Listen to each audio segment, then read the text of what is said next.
भोलेनाथ ने कहा पार्वती मैं अमर कथा जानता हूं, जो अमर कथा जानता है ना वो जन्म और मरण के बंधन से मुक्त हो जाता है। बोली भक्तवत्सल भगवान की। पार्वती ने कहा मुझे भी अमर कथा सुनाओ। पार्वती ने जिद किया, महादेव कैलाश पर्वत से नीचे उतर के आए। कौन सी गुफा? वही अमरनाथ वाली गुफा में बैठे, डमरू बजाए, सारे पशु पक्षी गुफा को छोड़ के बाहर चले गए।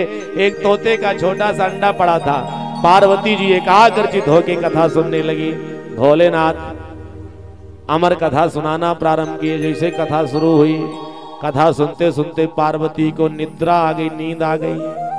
सबसे विषम परिस्थिति यही होती है। जैसे माताएं कथा पांडाल में आती है ना, तो ज्यादातर आप देखोगे साथ ही साथ निद्रा देवी भी आ जाती है। बोले भक्तवत्सल भगवान की। माताओं को कथा में अधिक नींद लगती है, बहुत ज्यादा सो जाती है। अब आप लोग आश्चर्य मत मानिएगा, भोलेनाथ कथा सुना रहे थे। किसको? पार्वती को। कहा? कैलाश पर्वत पर। अब पार्वती जी सो गई। अब बबूरा गांव में मैं कथा सुनाऊं, अब बबूरा गांव की पार्वती सब सो जाएं, तो ज्यादा आश्चर्य मत मानिएगा। बोले भक्तवत्सल भगवान की।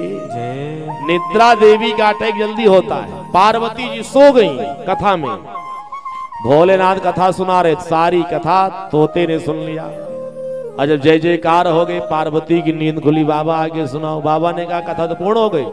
अरे महाराज थोड़ी सी नींद आ गई। कथा कौन सुन रहा था? हुंकारी भर रहा था। एक तोता। शिव जी ने त्रिशूल छोड़ दिया, तोता अपने प्राण को बचा करके आगे आगे भगा। व्यास जी की जो पत्नी थी, जिनका नाम था बटिका, सूर्य भगवान को अर्घ दे रही थी। जमवाई आ गई, तोता उड़ता हुआ आ रहा था, मुख के अंदर चला गया, उदर में पहुंच गया। शिव जी का त्रिशूल वापस चला गया। 1 वर्ष बीता, 2 वर्ष बीता, 3 वर्ष बीता, 4 वर्ष बीता, 5 वर्ष बीता। वो तोता जो मुखमंडल के द्वारा उदर में गया ना, आज 12 वर्ष बीत गए। 12 वर्ष और गर्भ से बाहर ही नहीं आ रहा है। गर्भ से ही वेद मंत्रों का उच्चारण होता है, वेद ध्वनि सुनाई पड़ती है। व्यास जी कहते बालक गर्भ से बाहर आ जाओ, तो कहता मैं बाहर नहीं आऊंगा। अरे दुनिया के जीव माँ के गर्भ में जाते हैं तो भगवान से 9 महीने तक हाथ जोड़ के कान पकड़ के माँ के गर्भ में प्रार्थना करते, प्रभु इस गर्भ से मुझे बाहर करो। तू कैसा है? 12 वर्ष से गर्भ में पल रहा है तो बाहर नहीं आना चाहता। गर्भ से आवाज आई, मैं बाहर तो आऊंगा लेकिन भगवान की माया मुझे पकड़ लेगी। जब तक ये जीव माँ के गर्भ में होता है ना, तब तक माया के बंधन से मुक्त होता है। और जैसे गर्भ से बाहर आता है तो भगवान की माया के बंधन में फंस जाता है।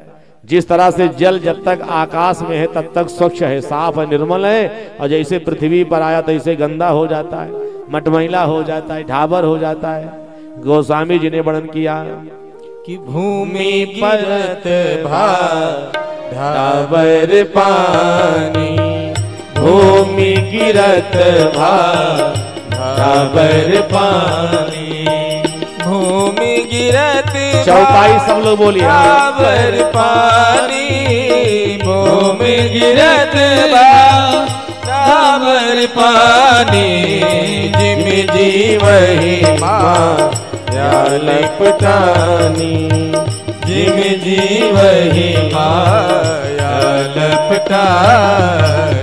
जैसे जल जब तक स्वर्ग आकाश में है तब तक स्वच्छ है, और जैसे पृथ्वी आया तो ऐसे मटमैला हो जाता है, गंदा हो जाता है।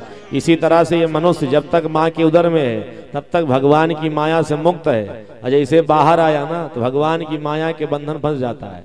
तो महारानी बटिका ने और वेद व्यास जी ने भगवान से प्रार्थना किया, तो क्षण मात्र के लिए भगवान ने सज्जनों योग माया को अपने समेट लिया।